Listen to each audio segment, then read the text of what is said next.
déjà, merci d'être là aujourd'hui et de participer à ce séminaire des rhums agricoles, plus particulièrement de Trois-Rivières. Et donc, ce que je vous propose, c'est d'avoir un format un petit peu scolaire, éducation, de façon à vous, ne sachant pas quel est votre niveau de connaissance sur le rhum agricole, de pouvoir vous dérouler un petit peu l'histoire et puis le process de fabrication du rhum agricole, et en plus, après plus précisément sur Trois-Rivières. Et puis je passerai la main à Nicolas qui aura une intervention sur l'utilisation de nos rhums dans le bar, parce que je crois que c'est essentiellement ce qui vous intéresse. Donc l'histoire du rhum agricole. Alors, ma présentation est en anglais, mais j'imagine que tout le monde est bilingue dans l'audience. Donc l'histoire du rhum agricole, il faut savoir que la canne à sucre n'est pas native, comme beaucoup de gens puissent le croire, des Caraïbes, mais elle est native de l'Asie. Et elle fut amenée dans les Caraïbes par Christophe Colomb en 1493 pour la production du sucre, puisque la première utilisation de la canne à sucre n'était pas le rhum, mais était bien l'industrie sucrière. À la fin du XVIe siècle, les distilleries étaient vraiment à côté de ces raffineries de sucre, de façon à pouvoir également commencer à travailler sur une utilisation du rhum après le process du sucre. Et c'est là qu'est né le rhum de mélasse, puisque la mélasse est ce résidu que l'on obtient après la production du sucre. Au XIXe siècle, la production du sucre s'est plutôt tournée vers l'utilisation de la betterave et non plus de la canne à sucre. Et donc en Martinique en particulier, on a dû réinventer une autre utilisation de notre canne à sucre, et c'est là que nous avons commencé à travailler sur les rhums agricoles. À l'époque, il y avait à peu près 450 distilleries en Martinique, et aujourd'hui, nous ne sommes plus qu'au nombre de 7. Et donc, toutes les marques de rhum agricole martiniquais que vous connaissez sont produits et distillés dans ces 7 distilleries. Donc, qu'est-ce qu'est le rhum agricole? Il y a 2 types de rhum. Il y a le rhum de mélasse et le rhum agricole. 97% de la consommation de la production de rhum dans le monde est faite à base de rhum de mélasse. Donc, comme je vous le disais tout à l'heure, c'est vraiment le résidu cristallisé qui reste après la production. Nice. La production du sucre, et donc qui va être après mis en liquide et qui va être fermenté et ensuite distillé. Et souvent, elle va être distillée dans des alambics à double repasse, un petit peu comme l'alambic que l'on utilise pour faire le cognac dans le Charentais. Donc, la majorité des rhums de mélasse, ce sont plutôt les rhums qui ont de profil anglais ou espagnol, sur lesquels, comme je disais, qui sont à peu près couvrent 97% de la consommation mondiale. Le rhum agricole est un rhum plutôt de profil français. Donc vous avez des rhums agricoles de Guadeloupe et vous avez des rhums agricoles de Martinique. Alors, la particularité du rhum agricole martiniquais, c'est le seul rhum au monde à avoir un AOC. Donc il faut savoir que dans le monde de l'industrie de la fabrication du rhum, il n'y a pas de réglementation internationale.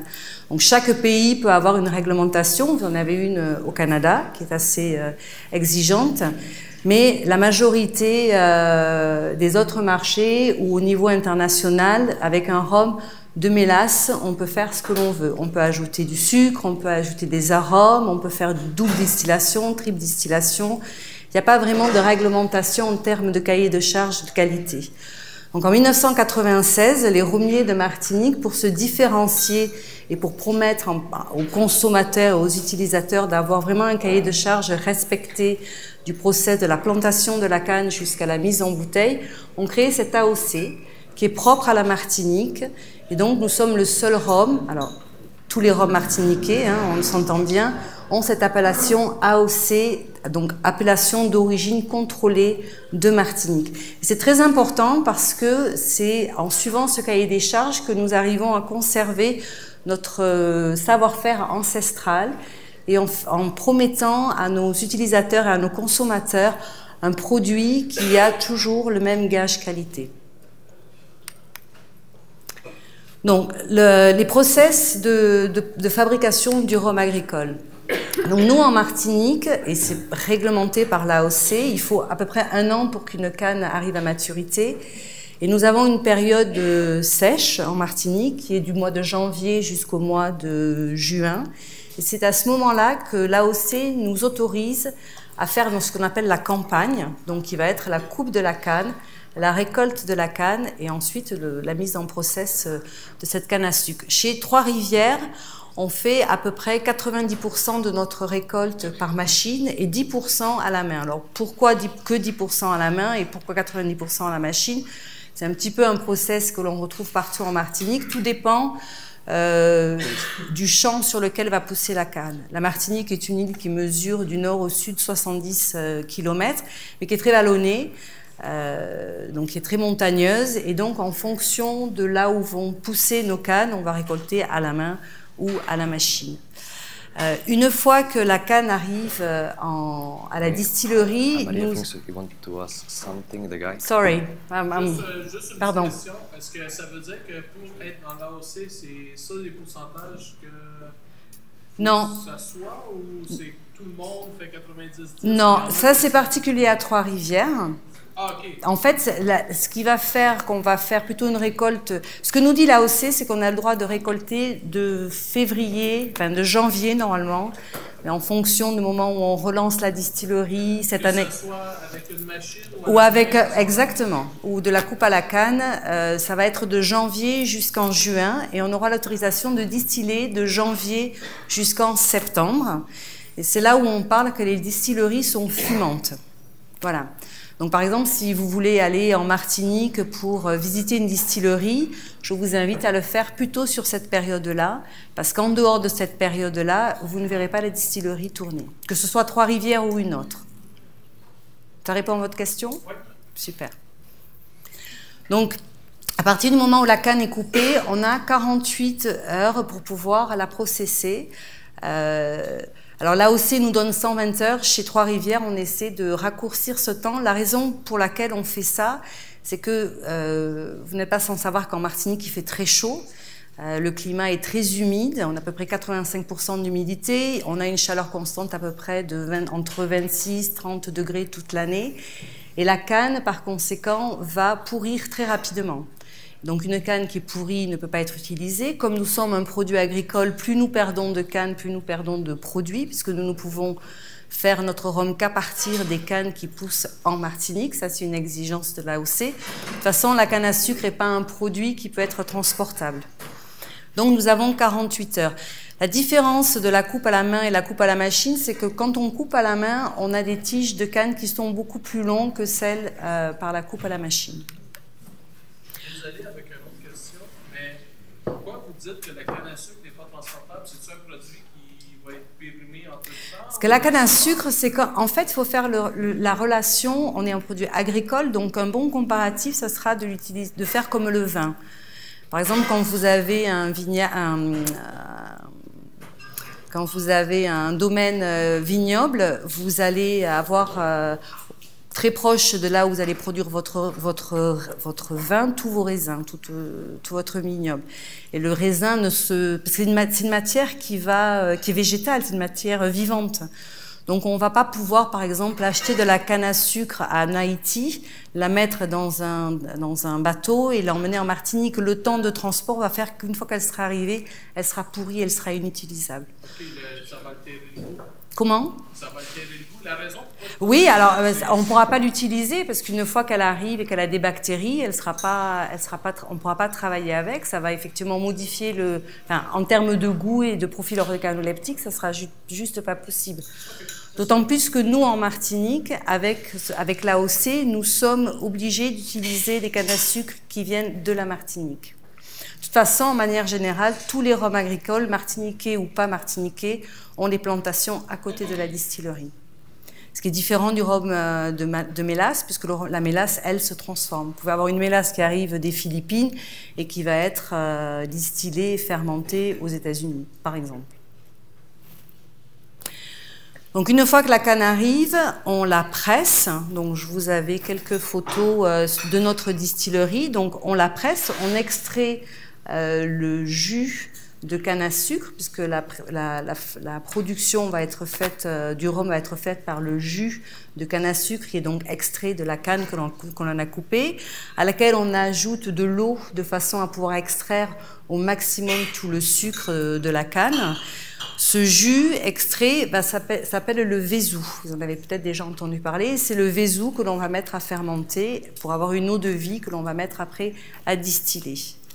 Et ce qui nous reste de la canne à sucre s'appelle la bagasse, que l'on utilise pour créer la vapeur que l'on utilisera pour faire la distillation. Donc la fermentation est un process très important et très délicat, qui est très réglementé également par l'AOC. L'AOC demande à ce que la fermentation soit faite dans des cuves ouvertes. Donc on n'est pas en cuve fermée, en cuve ouverte. La température de la fermentation ne doit pas dépasser les 39 degrés. Donc je vous rappelle, on est en Martinique, donc c'est un process qu'il faut surveiller. Et nous, chez Trois-Rivières, on a 13 cuves de 50 000 litres dans lesquelles nous allons faire notre fermentation. Dans la première cuve, que l'on appelle la cuve mère, donc vous avez des photos là de notre zone de fermentation. Dans la cuve mère, on va remplir avec du vésou. On va ajouter des levures, donc qui sont très proches de la levure du pain, pour faire le levain. Et les levures que l'on a le droit d'utiliser sont aussi réglementées par l'AOC. Voilà. Il faut à peu près 6 heures pour que un premier levain prenne. Et c'est à ce moment-là de la fermentation et en fonction des levures que l'on va utiliser que l'on va travailler sur le profil organoleptique de notre produit. Ça, c'est un premier point. Et l'on va essayer de garder au maximum ces saveurs et ces notes aromatiques fraîches de la canne à sucre. Oui? Justement, pour les levures, concernant aussi sur une relation avec le vin, est-ce qu'il y a des levures qui sont juste sélectionnées ou il y en a qui vont être aussi en fermentation spontanée pour laisser place à la nature du terroir, donc un peu de nature, bio? Alors, c'est une très bonne question. Nous, on utilise des levures donc, qui sont réglementées. Et la raison pour laquelle on a ces cuves ouvertes, c'est que l'on va aussi utiliser les levures indigènes. Voilà, exactement. Qui vont... de terroir. Exactement. De toute façon, on est extrêmement sur le terroir, puisqu'on est un produit agricole, vous avez raison. Et on est d'autant plus sur le terroir, sur des cuvées comme celle de la cuvée de l'Océan. Voilà, qui a une particularité sur la gamme Trois-Rivières. Et donc, une fois qu'on a ces 6 heures de première fermentation, on va vider d'un tiers la cuve, on va remettre du jus frais, donc du vésou frais, et on va ainsi de suite fermenter. On essaie de faire la fermentation entre 24 et 30 heures. Voilà. Et ensuite, on passera à la distillation. Donc, je vous le disais tout à l'heure en préambule, sur la mélasse, on a plutôt une culture de faire de la distillation sur des alambics à repasse, plutôt 1, 2, 3 distillations. En Martinique, chez Trois-Rivières, mais chez tous les autres rhummiers martiniquais, sur le rhum agricole, on travaille avec des colonnes, donc on en appelle la colonne martiniquaise. Chaque marque a sa colonne. Nous, chez Groupe BDBS, nous avons plusieurs marques, mais toutes les rhums qui sont de Trois-Rivières se font sur une même et seule colonne que vous voyez, qui est celle-ci. Là, on ne voit pas super, mais en fait, ça, c'est notre colonne Trois-Rivières. Elle a 22 plateaux, donc elle est en acier. Et en haut de la colonne, on a un petit chapeau de cuivre. Alors, originellement, elles étaient en cuivre, et puis avec le temps faisant, on a plutôt penché vers de l'acier. Donc, c'est une seule distillation en continu. Donc, le vésou arrive vers le haut. Quand il sort de la fermentation, il est entre 5 et 7 degrés. Alors, ça, c'est aussi une réglementation de l'AOC. Pourquoi entre 5 et 7 degrés? Au-delà de ça, on aurait des arômes qui ne seraient pas intéressants à travailler sur les rhums.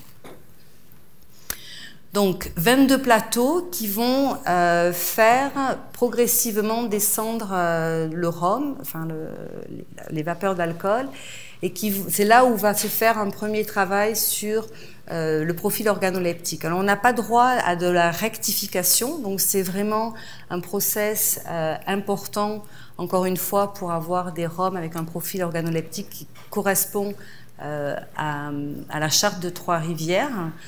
Et quand le rhum, donc l'eau de vie, que l'on obtient après la distillation, arrive en bout de colonne, elle titre à 72% d'alcool. L'AOC nous permet d'avoir entre 65% et 75%. Nous, on choisit d'être à 72% parce que c'est un bon équilibre entre notre profil organoleptique et une teneur d'alcool avec laquelle on pourra travailler. Vous aviez une question? Non, je croyais. Non. Oui, mais pas de suite.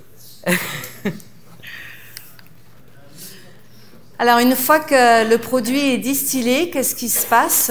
On le met dans des tanks qui sont en inox. Donc là, vous avez un exemple de notre cuverie. Mais avant de le passer à la cuverie, on le laisse reposer dans 13 cuves en inox. Et c'est là que l'AOC va faire des premières relevées d'échantillons. Qui vont être, et c'est là que notre maître de chai aussi va commencer à regarder un petit peu d'une cuve à une autre comment est le rhum, est-ce que le profil correspond avec les attentes de la marque, avec les attentes de l'AOC. Et là, il y a des premiers tests qui sont faits à l'aveugle par l'AOC qui valident ou pas que le rhum est bien en fonction et respecte le cahier des charges de l'AOC. Donc une fois que ça c'est fait, notre maître de chai identifie certains rhums blancs qu'il va mettre en vieillissement, puisque nos vieillissements se font à partir du rhum blanc. Puis, on les met dans notre cuverie, qui est séparée, un côté pour les blancs, un côté pour les vieux. Et là, on va laisser le rhum se reposer, à peu près 8 semaines, et on va commencer à réduire avec de l'eau pure, de l'eau osmosée qu'on fait chez Trois-Rivières, pour la mettre en 40 degrés, 42 degrés, 50 degrés, 55 degrés. Il faut savoir qu'en Martinique, un rhum agricole commence à 50 degrés. Alors sur le marché international, on est obligé pour plusieurs raisons. Une, pour une raison de volume, puisque nous, chez Trois-Rivières, on fait à peu près 3 millions de litres d'alcool. Il faut 10 kilos de canne à sucre pour faire 1 litre à 55 degrés.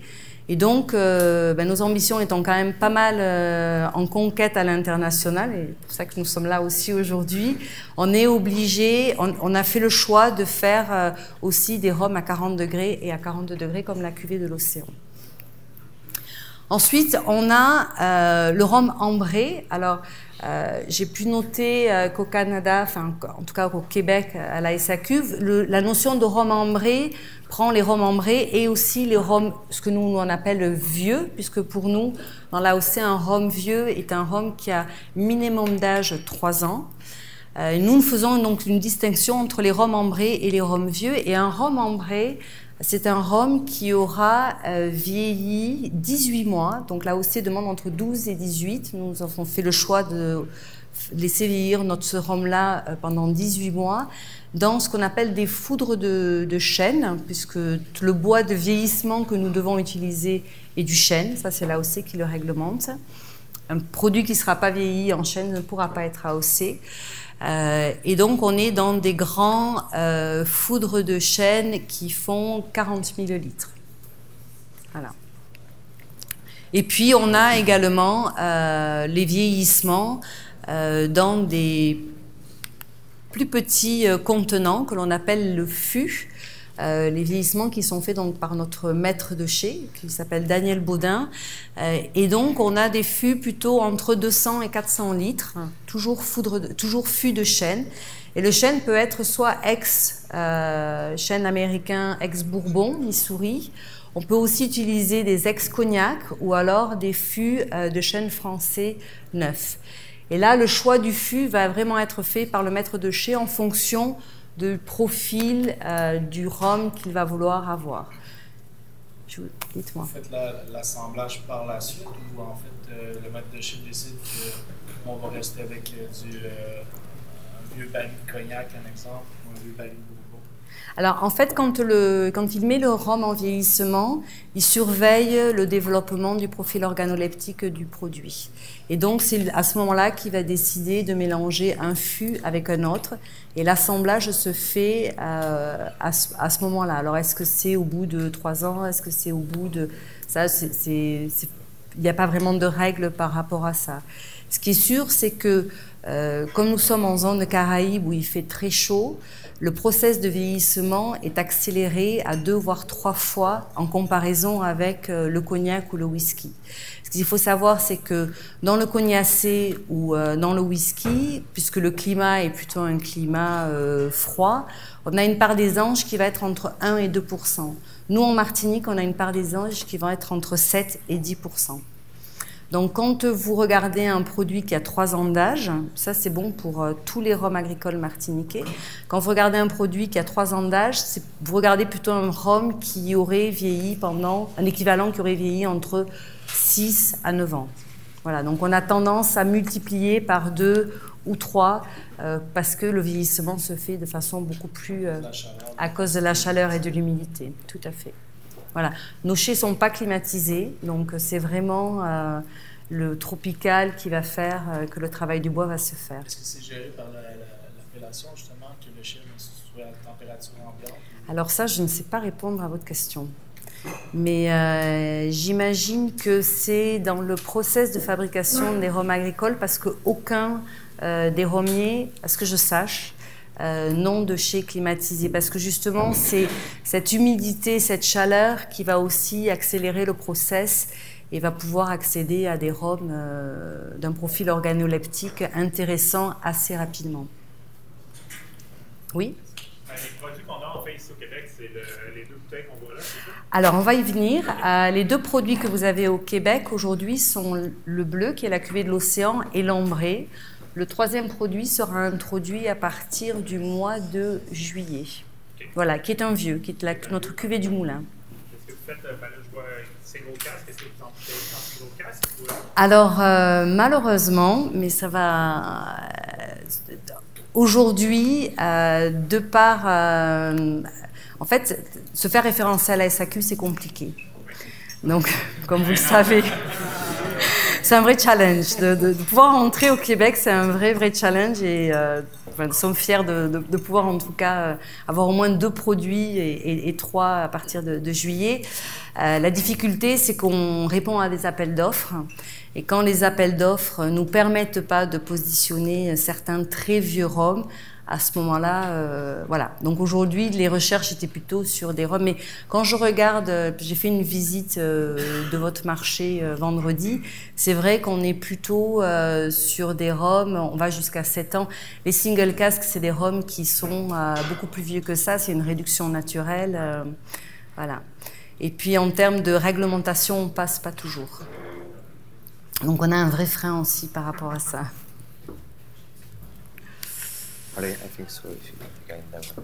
Mais c'est pendant que vous parlez du vieillissement des rhums un peu plus âgés, je me demandais comment vous gérez les champignons, les bactéries qui se développent un peu dans les barils, ce qui est un problème avec la SAQ présentement.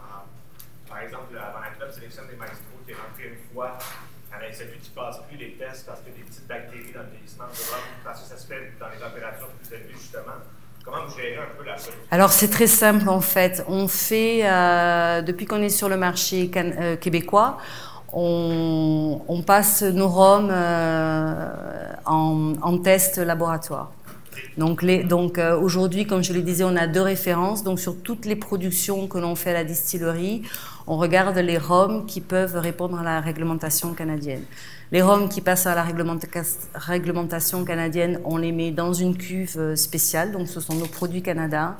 Et ceux qui ne passent pas, on les remet sur le marché. Voilà. Donc c'est vraiment une vérification que l'on fait une fois que la stabulation est faite et que la mise en cuve est faite.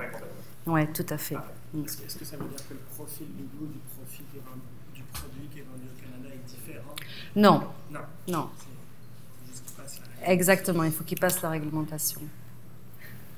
Est-ce que Trois-Rivières utilise des spirits caramel pour la couleur de votre Ça, c'est la question classique. Alors, nous sommes réglementés par l'AOC. Donc, l'AOC nous interdit de sucrer.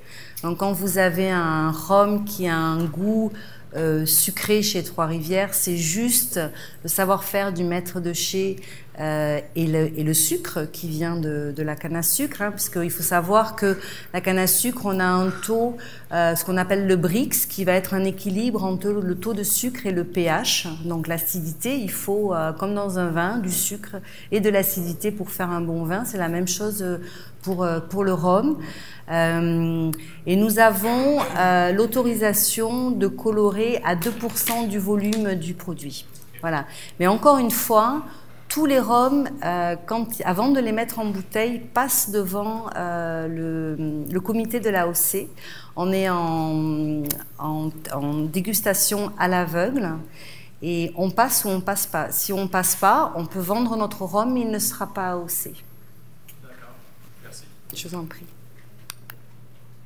Alors, un petit focus quand même sur Trois-Rivières, parce que c'est quand même la marque que nous représentons. Donc, il faut savoir que la plantation a été créée en 1660 par le superintendant de Louis XIV. Donc, c'est la plus vieille plantation en Martinique. Elle a 1700 hectares. Toutes les 1700 hectares ne sont pas utilisés dans la plantation. Aujourd'hui, nous plantons et récoltons sur 260 hectares. C'est la plantation la plus au sud de l'île. Donc ici, vous avez l'île de la Martinique et nous sommes vraiment au sud. Notre plantation et la distillerie est un petit peu plutôt à ce niveau-là. Et c'est important parce que bien que la Martinique soit une petite île, le niveau de pluie est très différent entre le nord et le sud de l'île.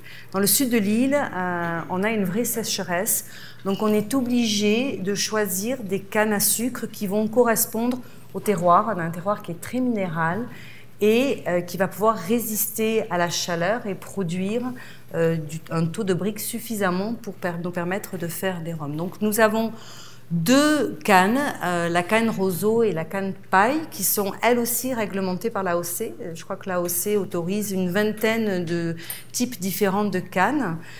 Et nous, ce sont les deux que nous utilisons sur Trois-Rivières de façon à pouvoir avoir un rendement qui est intéressant. Le rendement est également réglementé par l'AOC. On dit qu'on a un droit de faire un rendement de 100. Nous, chez Trois-Rivières, comme on est au sud, on a un rendement à peu près de 80. Donc rapidement, 1660, la création de la plantation. 1905, donc on passe sur la production de rhum agricole puisqu'on ne peut plus faire du sucre puisqu'on est devenu trop cher. 1980, Trois-Rivières commence à exporter. Alors, pour les Martiniquais, la France, ce qu'ils appellent la métropole, c'est de l'export. La métropole est le plus gros marché de rhum agricole au monde, où on fait vraiment partie de notre culture française. En 94, donc BBS, le groupe BBS rachète la plantation, 96 l'AOC, et en 2014, pour ceux qui connaissent un petit peu la marque, on change complètement le pack pour se donner la possibilité de la conquête à l'international. Donc si vous avez une identité, une image à garder sur Trois-Rivières, voilà, ce panneau est assez représentatif. Une grande plantation, un savoir-faire, donc notre moulin qui est notre emblème, notre savoir-faire de notre maître de chez, et à côté donc un univers plutôt de fête, chic et décontracté, tout en travaillant cet ADN des Caraïbes. Rapidement, j'ai souhaité quand même partager avec vous que Trois-Rivières est la marque de rhum agricole la plus récompensée au monde. Chaque année, on participe à des concours de dégustation. En 2016, nous avons gagné 55 médailles partout dans le monde. En 2017, à date, nous sommes à 25 médailles. Donc, beaucoup de nos produits sont récompensés, et ce qui nous permet de dire que notre rhum, en général, plaît bien aux consommateurs et aux professionnels. Donc, la gamme, j'ai également souhaité vous présenter notre gamme complète, puisque, comme on le disait tout à l'heure, au Canada, au Québec, on a 3 produits qui sont présents.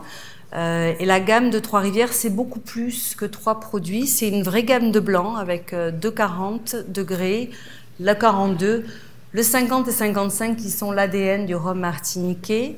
Un ambré avec un finish whisky que l'on lance cette année en France et à l'international. Et après, toute une offre assez large de rhum vieux, passant dans la cuvée du Moulin que vous aurez au Québec, un VSOP, un triple millésime. Après, donc, des single cast, un cast strength, 12 ans, et puis des millésimes que nous faisons. Alors, on m'a posé la question pas mal de fois depuis que je suis arrivée au Québec, pourquoi Trois-Rivières? Pourquoi est-ce qu'on s'appelle Trois-Rivières? C'est un petit peu comme la ville de Trois-Rivières au Québec. Nous avons 3 rivières qui coulent sur la plantation, qui sont Auman, Bois d'Inde et Saint-Pierre. Et donc, l'année dernière, on a fait un hommage à notre première rivière sur le produit Auman. Donc, quels sont les formats disponibles au Québec? Donc, vous en aurez un 3e à partir du mois de juillet. Mais aujourd'hui, dans vos succursales de la SAQ, vous avez la cuvée de l'océan et l'ambré que l'on va déguster. Maybe you want to say something? Yes, yeah, of course I will say something. Pardon, vous avez une question? Ah, excusez-moi. So, for me as well, Agrico Rum is a new spirit since a couple of years. I think so everybody, because what we are using before, it was like a molasses rum, and it's mean molasses rum. What is it like? For me, my experience and my feel after I discovered Agrico Rum, something a spirit really flat. So. What I find it in Agrico Rum, and especially on the line of Trois-Rivières, because they have a huge range, and unfortunately it's not possible to try all today. But what I find it, every single bottle has something special. But the key of Trois-Rivières, what is it on Agrico Rum? Always. You will find this note, this taste about sugarcane. This one for me is wonderful. Why? Because, of course, Agrico Rum, if you speak with people from Martinique, is a rum just to taste with a cigar or after dinner, etc., etc. That's why today we are here, and that's why we're traveling a lot, and to explain to the people. Of course, I'm not saying you have to do like this, because I'm sure you're better than me to make some cocktail, but some tips about every range and every bottle. And what I find in Cuvée de l'Ocean, first thing already the bottle is blue one. Which feel you have when you see blue color? Sun is the right time to use Trois-Rivières. Of course, summer, really fresh, really light, and especially Cuvée de l'Ocean, it's mineral, yogurt, you find this part like a salé, and match really well with some white vermouth, long drink, citrus, and herbs as well. What I find is like for summer, I'm using it on my new menu, like a Trois-Rivières Cuvée de l'Ocean, and it's kind of like Negroni, like with white vermouth, some vinegar, and Campari, and absolutely, it's really, really, really lovely. And what is it as well? On the end, what I find on the palate, still this sugar cane, you know, because when I'm drinking a rum cocktail, I want to feel the rum. You know what I mean? I don't want to feel all the rest. The first thing what I want to feel is a rum, but not about ABV, but about the taste and notes. So what I suggest, or some tips to do with Cuvée de l'Ocean, of course, is definitely summer rum, 100% with white spirits, match really well with the bourbon as well. Citrus, long drink, and some herbs. Alors, je vais juste faire une petite présentation du produit parce que cette cuvée de l'océan, elle est très particulière. Comme Nicolas l'a dit, déjà, elle a une couleur. Alors, le bleu, ce turquoise qui nous fait effectivement penser à la mer des Caraïbes, c'est la couleur de Trois-Rivières. Sorry guys, is possible to serve the first drink? Yeah? Thank you. Like this, you will feel, you know, you will try the first drink is made with white vermouth and red fruity and Trois-Rivières. Like this, you understand a little bit, you know what I say before to mix Trois-Rivières agricole rum with other spirits or other liquors and etc. Donc la particularité de la cuvée de l'océan, c'est qu'elle est c'est une parcelle de notre plantation qui s'appelle l'Anstrabo. Et cette parcelle, donc on est vraiment dans la logique du vin et de la parcellisation. Cette parcelle, elle est à l'extrême sud de l'île. Et on dit que les cannes que l'on récolte pour faire la cuvée de l'océan ont les pieds dans l'eau. C'est pour ça aussi que l'on l'appelle la cuvée de l'océan. À ce niveau-là, à cet endroit-là de notre plantation, la terre est assez fine et les cannes ont les pieds dans l'eau. Pour rajouter à ça, ce côté salin que vous avez sans doute pu noter dans la dégustation pure du produit vient du fait que la canne est poreuse. Et à cet endroit-là de la plantation, avec les embruns, les alizés qui sont balayés toute la journée et pendant cette année de croissance de la canne, elle va capter ce profil salin des vents marins qui vont balayer le champ, cette parcelle de canne. Donc c'est un produit qui est vraiment traité à part, qui est récolté séparément. On a une traçabilité de la récolte de la cuvée de l'océan et elle va être fermentée et distillée séparément et après mise dans une cuve séparément. Voilà. Donc elle s'accorde, comme vous l'a dit Nicolas, très bien avec des cocktails. Elle a toujours cette fraîcheur de la canne à sucre et elle s'accorde aussi très bien avec soit du caviar, soit des fruits seafood. Seafood. On dit, hein, j'ai un trou. Ouais, voilà, des fruits de mer. Merci, hein, vraiment le trou complet là. Excusez-moi, mais. Voilà, donc elle peut éventuellement se boire effectivement pure en accord avec des produits de la mer qui vont être en très bonne association avec la salinité de ce produit. Les crustacés.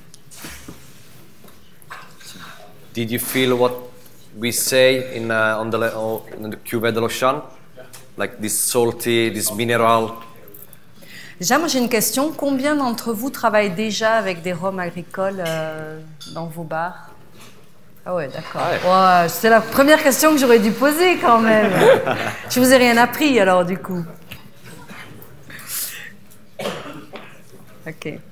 Oh, next one. Next, I think the drinks are coming, but anyway, we go to the next one. Okay.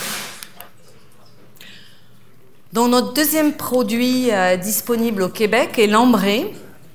Donc là, on l'a vu tout à l'heure, on est sur un vieillissement de... Ah, c'est bien, merci, exactement. Donc en foudre de chêne, et là, on va retrouver également des notes de canne fraîche. Mais comme on a quand même vieilli pendant 18 mois, on va avoir ce côté un petit peu de sucre chaud. Alors rappelez-vous, on n'a pas d'ajout de sucre dans les produits, de fleurs un petit peu séchées. Mais après, j'ai envie de vous dire, la dégustation, elle est très personnelle à chacun. Il y a bien évidemment le profil organoleptique que va nous donner notre maître de chez. Puis après, il y a votre histoire à chacun d'entre vous, avec votre mémoire sensorielle qui va faire que il y en a un qui va trouver qu'il y a plutôt des fruits compotés, puis il y en a un autre qui va trouver qu'il y a effectivement des notes de miel. Voilà, donc dans l'idée et dans les notes de dégustation primaire, on va plutôt retrouver ce sucre chaud et cette canne fraîche, mais livre à vous de mettre des mots sur l'expérience de ce produit que vous en aurez. Is the ambré, of course, start to be more interesting, of course, because it's stay in the cask between 12-18 months. So when it's in the bottle, Of course, we have a different products respect on Cuvée de l'Ocean. Notes are different, body is different, color is different. You have this honey test. What I find it as well, a little bit tobacco, nuts, etc., etc. And I suggest as well to use like winter times or to do some twist as well, because actually I'm doing a lot of drink with Trois Rivières, but always I'm using 2-3 ingredients, no more, because already the rum is excellent. It's full body, full notes. So I'm mixing like, especially the Ambré. My feel is like to do something like with the vermouth, absinthe, like a classical fashion, or old fashion with some spicy sugar, and etc. Yeah. Voilà, c'est. For degustation as well. Oui, c'est un produit qu'effectivement que vous pouvez avoir en dégustation pure, ou comme vous l'a expliqué Nicolas, en travaillant le cocktail. Et c'est aussi un bon pont pour amener vos clients vers un produit de dégustation qui pourra vous être proposé par la cuvée du Moulin. C'est ça. So this the first one. The second one is ready as well. Just to feel what I'm so sorry if I'm not doing, but we're gonna see tonight like a tremor. Ouais, voilà. Quand on fait la présentation avec Nicolas, en général, il fait une démonstration de cocktail. A little bit different, you know, it's with different range, it's a little bit more longer. But anyways, you're gonna see tonight in like la quatrième mur. I will be in there. Finally, thank you. Le mastro pourra. So we're gonna do some. I will do some guests for 3-4 hours. We have a menu with Trois Rivières with 5 drinks, I think, sir. 5 drinks, and like this, you know, you will understand more what is the way to use Trois Rivières, some tips, and etc., etc. Voilà, merci pour la fin de la présentation du rhum agricole et de Trois Rivières. Merci à vous. Merci. Actually, we didn't try. I want to try this one with absinthe because it's lovely. I will. C'est fini. Bon ben merci beaucoup. Merci beaucoup Marie. Merci beaucoup grazie Nicolas. Vous avez des questions? Avez-vous des questions pour nous autres? Non. Okay. Ah. 2 questions. Par rapport à l'AOC, est-ce qu'il y a encore des distilleries en Martinique qui ne répondent pas à ces critères-là par choix? Non, en Martinique, c'est vraiment notre fer de lance. En Martinique, nous sommes tous AOC. C'est vraiment les autres rhums agricoles comme la Guadeloupe ou éventuellement comme l'île de la Réunion. Par exemple, Charette est un rhum de mélasse. Damoiseau est un rhum agricole, mais ce n'est pas un rhum AOC. L'appellation AOC est vraiment l'appellation martiniquaise uniquement. Puis en Martinique, il n'y a aucune autre distillerie qui a choisi de ne pas répondre aux critères. Non, alors on peut faire des produits qui ne vont pas répondre à l'AOC. Alors sur Trois-Rivières, nous n'en avons pas, mais on a une autre marque qui, par exemple, les Maisons Lamonie, sur lesquelles on va proposer un spiced. On va proposer un rhum à l'ananas. On va proposer un rhum qui va être vieilli dans un fût d'acacia. Donc on sera un rhum agricole, mais on ne sera pas AOC. Voilà, c'est la différence. Et après, si quand on est dans le process de contrôle de l'AOC, on ne passe pas l'AOC, avec ce rhum-là, on devra faire autre chose. Dites-moi. J'ai 2 questions. Je l'ai peut-être manqué tout à l'heure, mais dans le vieillissement du rhum, est-ce qu'on pourrait utiliser, en respectant l'AOC, utiliser un fût de cherry, un exemple? Alors, il faut que le bois soit du chêne.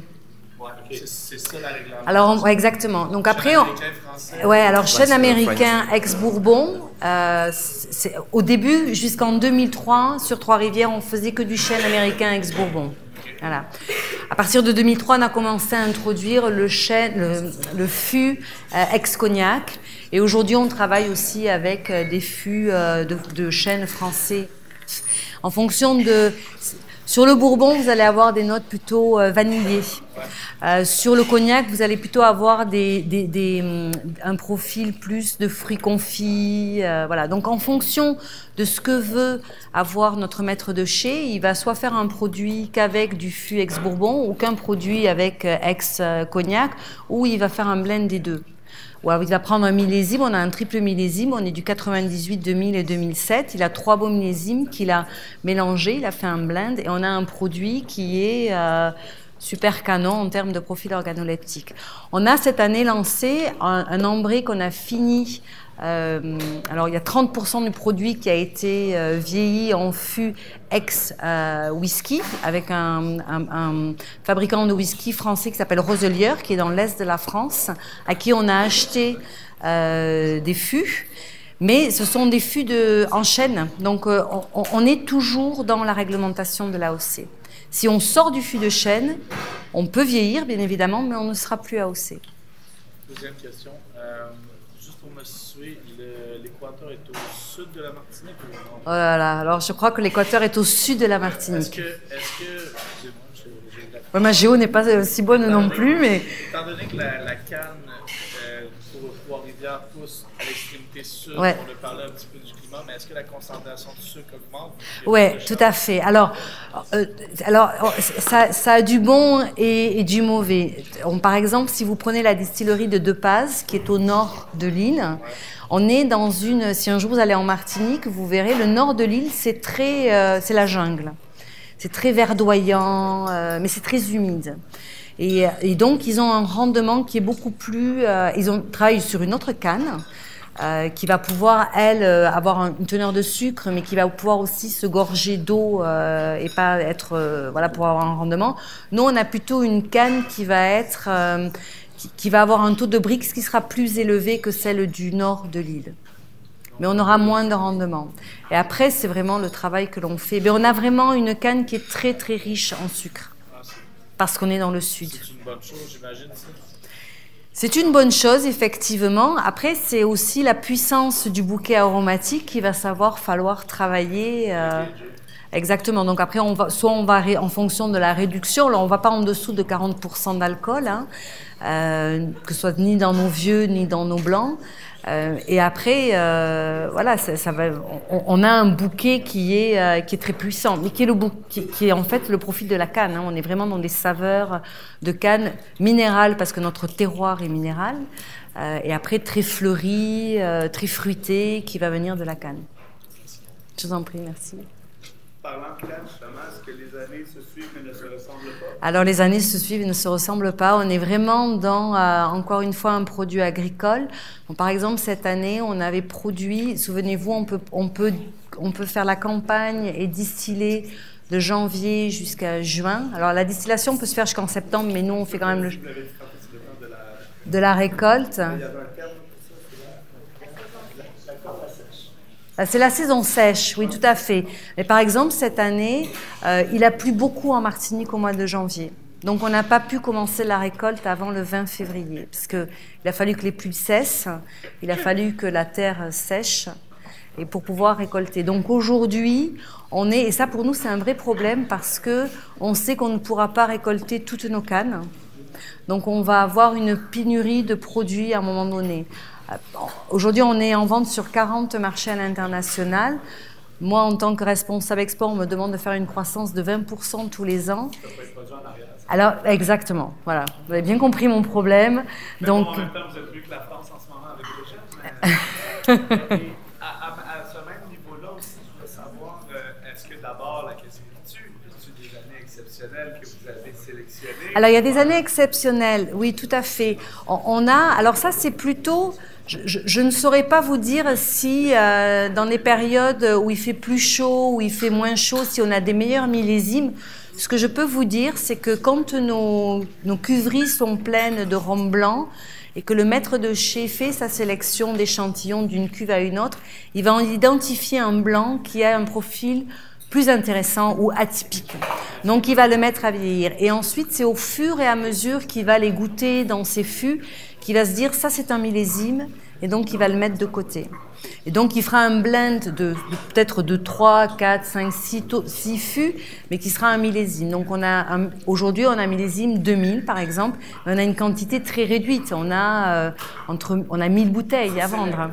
Tout à fait. Mais c'est le principe du vin, en fin de compte. Là, Philippe, vous répondre un peu à ma question. Donc, il y a quand même une standardisation du côté organoleptique dans les bouteilles sur les tablettes pour garder un standard, j'imagine. Alors, on essaie bien évidemment de garder le même profil. La cuvée de l'Océan, puisqu'on est sur une parcelle, on est sur cette parcelle de canne qui va recevoir les embruns, qui va avoir vraiment les pieds dans la minéralité et de garder. Après, d'une année à une autre, on peut avoir un taux de sucre un peu supérieur.